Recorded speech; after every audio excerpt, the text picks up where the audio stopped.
ব্যথার স্থানে দিলে ব্যথা, গালাগালিতে হবে কথা।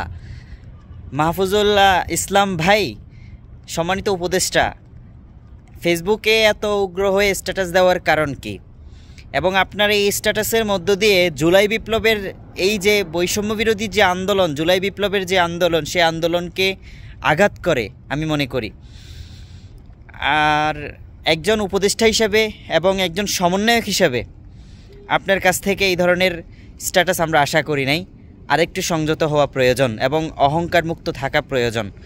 মনে রাখবেন, জুলাই আন্দোলন শুধুই এক গোষ্ঠীর উপর নির্ভর করে নয়, জুলাই আন্দোলন সমগ্র জাতীয় ঐক্যর মধ্য দিয়ে প্রতিষ্ঠিত হয়েছে।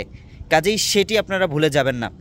এবং কিভাবে আগামীর বাংলাদেশ একটি সমৃদ্ধশালী বাংলাদেশ গড়ে তোলা যায় এবং গণতান্ত্রিক প্রক্রিয়ায় কিভাবে বাংলাদেশকে একটি সুন্দরভাবে উপহার দেওয়া যায় এই জাতিকে, সেই বিষয় নিয়ে ভাবেন।